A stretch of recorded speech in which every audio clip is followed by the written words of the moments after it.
श्री शिवाय नमस्तु भयम। दोस्तों, जैसा कि आप सभी लोग जानते हैं कि 26 मई 2026 यानी मंगलवार को पड़ रही है पुरुषोत्तम मास की ज्येष्ठ शुक्ल पक्ष दशमी तिथि। और दोस्तों, यह वह तिथि है जो पुरुषोत्तम मास में पड़ने वाली सबसे बड़ी तिथि है, क्योंकि यह मंगलवार के दिन पड़ रही है और इसका बहुत ही बड़ा और विशेष महत्व होता है। पूज्य गुरु जी ने कहा है कि अगर कभी भी मौका लग जाए और पुरुषोत्तम मास की दशमी तिथि मंगलवार को पड़ जाए तो आप लोगों को एक छुटकी काला तिल वाला उपाय तो अवश्य ही करना चाहिए। इन दोनों का संयोग बहुत ही कम आता है। इसी के साथ में गुरु जी ने अपनी शिवपुराण कथा में बताया है कि इस दिन आपको एक छुटकी काला तिल वाला उपाय तो आपको अवश्य ही करना चाहिए, क्योंकि ऐसा दिन पूरे साल में सिर्फ एक ही बार आता है। और दोस्तों, आप सभी लोग जानते हो कि मंगलवार दशमी तिथि का अगर सबसे बड़ा कोई उपाय है तो वह एक छुटकी काला तिल वाला उपाय है। तो दोस्तों, मंगलवार दशमी तिथि के दिन आप लोगों को इस एक छुटकी काला तिल वाला उपाय को जरूर करना है। बहुत सारे लोग होंगे जिन लोगों ने इस उपाय को ना किया हो, मतलब पूरा साल निकल गया, उन्होंने किसी भी दिन इसे छुटकी काला तिल वाला उपाय को ना किया हो। पर दोस्तों, आपके पास एक आखिरी मौका बचा हुआ है, जो कि 26 मई मंगलवार दशमी तिथि के दिन है। इस दिन आप लोगों को इस वाले उपाय को जरूर कर लेना है। भले ही आपने पूरे महीने भर इस उपाय को ना किया हो, पर अगर आपने इस महीने के मंगलवार दशमी तिथि के दिन अगर इस वाले उपाय को कर लिया तो आपको इस उपाय को करने का बहुत फल मिलेगा, जिसकी आपने कभी कल्पना भी नहीं करी होगी। इसीलिए आप लोग इस वाले उपाय को एक बार जरूर कर लेना है, ताकि आप लोगों के हाथ से यह मौका ना जा सके और आपको इस उपाय को करने का फल मिल सके।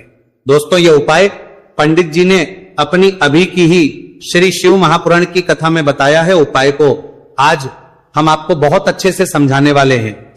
इस वीडियो को देखने के बाद इस उपाय को समझने के लिए आपको कोई और वीडियो को देखने की जरूरत नहीं पड़ेगी। तो चलिए दोस्तों, उपाय को शुरू करते हैं। देखिए, ये इस पुरुषोत्तम मास के मंगलवार दशमी तिथि के दिन ये इतना खास होता है, इतना महत्वपूर्ण होता है। देखा गया कभी कभी बड़े बड़े पूजा पाठ अनुष्ठान से जो मनोकामना पूर्ण नहीं होते, वह पुरुषोत्तम मास की मंगलवार दशमी तिथि के दिन एक छोटे से उपाय करने से ही आपकी मनोकामना पूर्ण हो है। और बहुत सारे लोगों ने इस उपाय को किया भी है और उनको इस उपाय को करने का फल भी जरूर मिला है। अगर आप लोग भी इस उपाय को करना चाहते हैं तो आप इस उपाय को पहले अच्छे से समझ लेना, सुन लेना, उसके बाद करना। आपको इस उपाय का फल जरूर मिलेगा। और इस उपाय को कर लेने से आपके घर में चाहे किसी भी प्रकार की दुहक और समस्या क्यों ना चल रही हो, आपको उसका कारण भी नहीं पता है कि भाई यह समस्या किस कारण से चल रही, उसका कुछ भी कारण हो सकता है। जैसे पितृ दोष हो सकता है या किसी भी तरह का मंगल दोष भी हो सकता है। तो इस दिन आप लोगों को ये वाला उपाय कर लेना है। ये एक ऐसा उपाय है जिस उपाय को अगर किसी विशेष दिन पर किया जाए तो भाई उस विशेष दिन का जो है वो तो हमें मिलता ही मिलता है, पर हमने उस दिन पर इस उपाय को किया है तो हमें उससे भी बड़ा फल मिलता है, और फल बहुत जल्दी मिलता है, क्योंकि आप इस उपाय को बहुत ही बड़े और विशेष दिन पर रहे हो। तो चलिए अब उपाय के बारे में बात करते हैं, लेकिन उससे पहले आप लोगों को यह जानना आवश्यक है कि आखिर ये उपाय किस समय करना है, किसको करना है और कैसे करना है। तो चलिए हम आगे आपको वीडियो में एक एक करके बता देते हैं। लेकिन उससे पहले अगर आप लोग हमारे चैनल पर पहली बार आए हैं या फिर मेरी आवाज आज पहली बार सुन रहे हैं तो हमारे चैनल को सब्सक्राइब जरूर कर लेना और इस वीडियो को लाइक करके कमेंट बॉक्स में श्री शिवाय नमस्तु भयम ओम नमः शिवाय जरूर टाइप कर देना। तो दोस्तों, इस एक छुटकी काला तिल वाला उपाय को हमें इस मंगलवार दशमी तिथि के दिन कैसे करना है, किसको करना है, किस समय करना है और कहां पर करना है, ये सारे सवालों के जवाब आपको इस वीडियो में मिल जाएंगे। और जो ये वीडियो देखेगा भाई, उसको एक छुटकी काला तिल वाला उपाय जरूर करना चाहिए, क्योंकि इस दिन काला तिल का भी बहुत ही बड़ा और विशेष महत्व होता है। और बात आ जाए एक छुटकी काला तिल वाला उपाय की, तो ये सोने पे सुहागा वाली बात हो जाती है और ये एक बहुत ही बड़ा उपाय हो जाता है इस मंगलवार दशमी तिथि का। तो अब दोस्तों, इस एक छुटकी काला तिल वाला उपाय को आखिर करना किसको है, सबसे पहले हम लोग वो बात जान लेते हैं। तो देखो, घर की जो बड़ी माताएं बहनें होती हैं, उन माताओं बहनों में से कोई भी एक बड़ी माता बहन इस वाले उपाय को कर सकती है। और दोस्तों, अगर आप तो अपने घर में से सभी सदस्यों को भी इस उपाय को करवा सकते हैं। अगर किसी व्यक्ति की खुद की कोई मनोकामना है, खुद की कोई दुख और परेशानी है जो कि वो अपने लिए ही करना चाहता है इस वाले उपाय को, तो वो खुद अपने लिए भी कर सकता है। बाकी अगर कोई घर में से ऐसा है जो कि अपने पूरे घर परिवार की सुख और शांति के लिए ये वाला उपाय करना चाहता है तो भाई वो भी कर सकता है, उसमें भी कोई दिक्कत वाली बात नहीं है। कहने का मतलब है कि इस उपाय को हर एक सदस्य भी कर सकता है और पूरे घर परिवार के सदस्य के लिए घर की बड़ी माताओं बहनों में से कोई एक माता बहन भी कर सकती है। माताएं बहनें अगर घर में उपस्थित ना हो या वह यह वाला उपाय ना कर पा रही हो तो फिर घर का कोई बड़ा सदस्य भी इस एक छुटकी काला तिल वाला उपाय को कर सकता है, चाहे फिर वह पुरुष ही क्यों ना हो, उसमें कोई भी दिक्कत वाली बात नहीं है। उसके बाद में दोस्तों जो अगला प्रश्न निकल आता है वो ये आता है इस उपाय को लेकर कि आखिर इस उपाय को हमें किस समय करना है, सुबह के समय करना है कि शाम के समय करना है। तो देखो इस वाले उपाय को आप लोग सुबह के समय भी कर सकते हो और शाम के समय प्रदोष काल में भी करता है सकते। अब अगर आप पूछो कि भाई सबसे उत्तम समय कौन सा रहेगा इस एक छुटकी काला तिल वाला उपाय को करने का, तो हम आपसे बस यही कहेंगे कि इस उपाय को आप सुबह के समय करेंगे तो ज्यादा बेहतर होगा। बाकी अगर प्रदोष काल शाम के समय भी करेंगे तो भी अच्छा होगा, उसमें कोई भी दिक्कत वाली बात नहीं है। तो अब दोस्तों जो अगली सबसे बड़ी और महत्वपूर्ण बात आती है वही आती है कि सुबह अगर हम उपाय को करेंगे तो हमें कितने बजे से लेकर कितने बजे तक के बीच में करना है और शाम के समय प्रदोष काल में करेंगे तो हमें कितने बजे से लेकर कितने बजे के बीच में करना है। तो देखो सुबह जितनी जल्दी हो सके आप उपाय को करने की कोशिश करना कि अगर किसी कारणवश लेट भी हो जाओ, थोड़ी देर भी हो जाए तो 10 या 11 बजे तक भी आप उपाय कर लेना, पर 12 बजे से ज्यादा देरी ना हो, ठीक है, इस बात का ध्यान रखना। उसके बाद में दोस्तों अगर शाम के समय प्रदोष काल की बात करें, प्रदोष काल का जो समय है होता है वो शाम के 6 बजे से शुरू हो जाता है। मतलब शाम के 6 बजे से लेकर 7 बजे के बीच का जो समय होता है यह समय प्रदोष काल का समय होता है। तो आप उपाय को 7 या 8 बजे के बीच में भी कर सकते हो। मतलब शाम के 6 बजे से रात 8 बजे के बीच में आप कभी भी इस वाले उपाय को कर सकते हो, उसमें कोई भी दिक्कत वाली बात नहीं है। देखिए यदि आपके जीवन में संकट बहुत ही अधिक चल रहे हो, समस्याएं बहुत ही अधिक चली हो, एक एक रूप खर्च करने आपको बस ओढ़ रहा है, भूमि से जुड़ी हुई कोई भी समस्या हो या फिर आपके विवाह से जुड़ी हुई कोई भी समस्या हो या आपके व्यापार से जुड़ी हुई कोई भी समस्या हो, तो आपकी ये सारी समस्या इस मंगलवार दशमी तिथि के दिन समाप्त होने वाली है। तो चलिए दोस्तों जानते हैं उस विशेष उपाय के बारे में। देखिए इस वीडियो में हम पूज्य गुरु जी द्वारा बताए गए 3 बहुत ही चमत्कारिक उपायों के बारे में जानेंगे। देखिए ये जो उपाय है आपके जीवन से दुर्भाग्य का तो अंत करेंगे ही, साथ ही साथ यदि आपके जीवन में धन की समस्या चल रही है तो वह सभी भी आपकी समाप्त हो जाएंगी। देखिए गुरुजी ने बताया है कि जब भी मंगलवार दशमी तिथि का दिन पड़े तो हमें कर्ज मुक्ति के लिए कुछ उपाय करने चाहिए। इसी के साथ हमें धन प्राप्ति, भूमि से जुड़े कार्यों और विवाह के लिए भी उपाय करने चाहिए। तो चलिए दोस्तों जानते हैं गुरुजी द्वारा बताए गए सबसे पहले उपाय के बारे में। देखिए यह उपाय विशेषकर उन लोगों को करना है जिनकी भूमि से जुड़ी कोई भी समस्या चल रही हो, यानी कि उनकी भी जमीन से जुड़ी हुई समस्या चल रही है, यानी कि जो लोग मकान खरीदना चाहते हैं या फिर उनका खेत से जुड़ा कोई भी केस चल रहा है या फिर जिनके भी विवाह में विलंब हो रहा है या फिर जिन भी लोगों के जीवन में कर्ज बहुत ही अधिक बढ़ने लगा है, कर्ज जो है वो चुका नहीं पा रहे हैं, तो गुरुजी ने कहा है कि ऐसे लोगों को ये उपाय करना चाहिए। देखिए इस उपाय के लिए आपको थोड़े से काले तिल ले लेने हैं। देखा आपको मात्र एक चुटकी काले तिल ले लेने हैं। इसी के साथ में आपको थोड़ा सा शहद ले लेना है। फिर सबसे अंत में आपको एक लोटा शुद्ध जल ले लेना है। तांबे के पात्र के अंदर आपको अपने घर से शुद्ध जल ले लेना है और इन सभी सामग्रियों को आपको लेकर के पहुंच जाना है। भगवान शिव के मंदिर में देखिए पूज्य गुरुजी ने बताया है कि इस उपाय को आप सुबह से लेकर के शाम तक किसी भी समय में कर सकते हैं। देखिए मंदिर पहुंचने के आप जो काले तिल लेकर के गए थे उनमें आपको थोड़ा सा शहद लगा लेना है। देखिए आप जो शहद लेकर के आए हैं उस शहद में आपको ये काले तिल अच्छे से डुबो देना है और शहद से युक्त ये जो काले तिल हैं इन्हें आपको शिवलिंग पर अर्पित कर देने हैं या फिर आपको शिवलिंग के चारों तरफ अच्छे से काले तिल का लेपन कर देना है।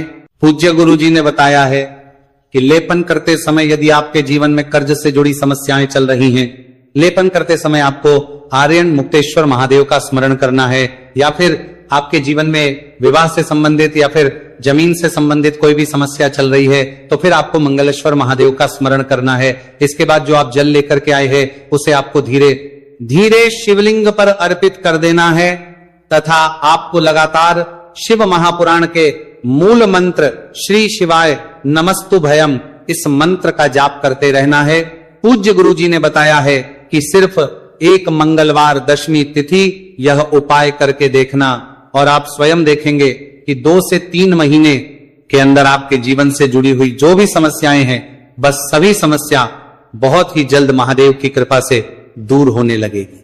तो दोस्तों, इस प्रकार से आपको यह पहला उपाय ना है। अब हम जानते हैं दूसरे विशेष उपाय के बारे में। देखिए, इस उपाय के लिए आपको एक प्यारी सी बेलपत्र ले लेनी है। इसी के साथ में एक लोटा शुद्ध जल लेना है तांबे के पात्र के अंदर, और इसी के साथ में आपको थोड़ा सा शहद ले लेना है। देखिए, मंगलवार का दिन है और मंगलवार दशमी तिथि के दिन यदि हम शहद का उपाय करते हैं तो इससे महादेव हमसे बहुत ही अधिक प्रसन्न होकर के हमारी मनोकामना को परिपूर्ण करते हैं। देखिए दोस्तों, यदि आपको बेलपत्र नहीं मिल पाती है तो आप भगवान शिव के शिवलिंग पर जो बेलपत्र छड़ी हुई होती है उसे शुद्ध जल से धो करके उसका उपयोग कर सकते हैं। तो इन सभी सामग्रियों को आपको भगवान शिव के मंदिर में लेकर के पहुंच जाना है। गुरुजी ने कहा है कि इस उपाय को भी आप सुबह से लेकर के शाम तक किसी भी समय में कर सकते हैं। देखिए, मंदिर पहुंचने के बाद आपके पास जो एक बेलपत्र है और बेलपत्र की जो सबसे बड़ी वाली पत्ती होती है और उसकी जो चिकनी साइड होती है उस पर आपको अच्छे से शहद का लेपन कर देना है। यानी कि बेलपत्र की बड़ी वाली पत्ती पर, पूरी ही पत्ती पर अच्छे से शहद लगा देना है। अब देखिए, ये जो बेलपत्र है इसे आपको अपने सीधे हाथ की हथेली पर रखना है और आपके जो भी कार्य अटक रहे हैं। देखिए, बहुत से लोग ऐसे होते हैं जो अपने नौकरी को प्राप्त करने के लिए सालों से तैयारी करते हैं लेकिन उनको नौकरी नहीं प्राप्त हो पाती है। बहुत से ऐसे लोग होते हैं जो बहुत ही मेहनत करते हैं, धन भक्ति के लिए बहुत अधिक प्रयास करते हैं लेकिन फिर भी उनको धन प्राप्त नहीं हो पाता है। तो गुरुजी ने बताया है कि जब भी आपको अपने कार्यों में सफलता ना मिले तो फिर आपको मंगलवार के दिन इस उपाय को अवश्य करना चाहिए। देखिए, अब आपको जिस भी कार्य में सफलता प्राप्ति करनी है उस कार्य को सफल बनाने के लिए आपको महादेव से प्रार्थना कर लेनी है और फिर ये जो एक बेलपत्र है इसे आपको भगवान शिव के शिवलिंग पर अर्पित कर देनी है। देखिए, बेलपत्र की चिकनी साइड जिस पर आपने शहद लगाए हैं वह शिवलिंग से स्पर्श रहेगी और इसकी जो डंडी है वो आपको जलाधारी की ओर रखनी है। इस प्रकार से आपको ये बेलपत्र अर्पित कर देनी है। अब देखिए, आप जो एक लोटा जल लेकर के आए हैं उसे आपको भगवान शिव के शिवलिंग पर धीरे धीरे अर्पित कर देना है। श्री शिवाय नमस्तु भयम इस मंत्र का जाप करते हुए देखिए, जैसे ही ये जल शिवलिंग से होकर के जलाधारी की ओर बह करके आएगा तो इसे आपको थोड़ा सा अपने सीधे हाथ की हथेली में झेल लेना है। इस जल को आपको अपनी दोनों आंखों पर लगा लेना है और इस जल का थोड़ा सा छिड़काव आपको अपने शरीर पर कर लेना है। पूज्य गुरुजी ने बताया है कि जब भी हम मंगलवार के दिन शहद वाली बेलपत्र शिवलिंग पर अर्पित करते हैं तो इससे हमें महादेव हर कार्य में सफलता प्राप्त करवाते हैं। यदि हमें अपनी मेहनत करने के बावजूद भी पर्याप्त मात्रा में सफलता नहीं मिल पा रही है तो गुरुजी ने कहा है कि आपको मंगलवार दशमी तिथि के दिन यह चमत्कारिक उपाय अवश्य ही कर लेना है। अब दोस्तों, हम जान लेते हैं गुरुजी द्वारा बताए गए तीसरे विशेष उपाय के बारे में। देखिए, इस उपाय के लिए भी आपको मात्र एक लोटा शुद्ध जल ले लेना है तांबे के पात्र के अंदर। फिर इसी के साथ में आपको एक प्यारी सी बेलपत्र ले लेनी है। बेलपत्र आपको ध्यान रखना है कि कैसे भी कटी हुई खंडित नहीं होनी चाहिए। अब देखिए, मात्र 2 सामग्री लेकर के आपको भगवान शिव के मंदिर में पहुंच जाना है। पूज्य गुरुजी ने बताया, देखिए, है कि यह उपाय विशेषकर उन लोगों को करना है जिनकी कोई भी विशेष मनोकामनाएं जो कई दिनों से परिपूर्ण नहीं हो पा रही है, चाहे वह विवाह से संबंधित हो, नौकरी से संबंधित हो, व्यापार से संबंधित हो, चाहे किसी भी प्रकार की मनोकामना है जो परिपूर्ण नहीं हो पा रही है, तो उसके लिए आपको यह उपाय करना है। देखिए, इस उपाय को भी आप सुबह से कि शाम तक किसी भी समय में कर सकते हैं। देखिए, मंदिर पहुंचने के बाद सबसे पहले तो आप बेलपत्र लेकर के आए हैं, उसे आपको अपने सीधे हाथ की हथेली पर रखना है और आपको महादेव से प्रार्थना करनी है कि हे मेरे महादेव, मेरी ये जो मनोकामनाएं बहुत दिनों से अधूरी है, मैंने कई प्रकार के उपाय कर लिए हैं, कई प्रकार के व्रत कर लिए हैं, लेकिन अभी तक मेरी मनोकामना परिपूर्ण नहीं हो पाई है। तो उस मनोकामना को परिपूर्ण करने के लिए प्रार्थना करनी है और ये बेलपत्र आपको शिवलिंग पर अर्पित कर देनी है। देखिए, बेलपत्र की जो चिकनी साइड है वो शिवलिंग से स्पर्श रहेगी और इसकी जो है वो आपको जलाधारी की ओर रखनी है। इस प्रकार से आपको ये बेलपत्र अर्पित कर देनी है। इसी प्रकार से आपको ये बेलपत्र अर्पित करनी है। अब देखिए, आप जो एक लोटा शुद्ध जल लेकर के आए हैं इसे आपको धीरे धीरे शिवलिंग पर अर्पित कर देना है। इस मंत्र का जाप करते हुए देखिए, जल अर्पित करते हुए आपको कम से कम 11 बार श्री शिवाय नमस्तुभयम या फिर ओम नमः शिवाय इस मंत्र का जाप कर लेना है। पूज्य गुरु जी ने बताया है कि जो भी व्यक्ति 26 मई मंगलवार दशमी तिथि के दिन शिवलिंग के सामने इस उपाय को करता है तो उसकी जो भी मनोकामना है वह महादेव की कृपा से निश्चित ही परिपूर्ण हो जाती है। तो दोस्तों, ये थे पूज्य गुरु जी द्वारा बताए गए कुछ बहुत ही खास उपाय। अगर आपको जानकारी अच्छी लगी हो तो वीडियो लाइक करिएगा। मिलते हैं फिर एक नए वीडियो के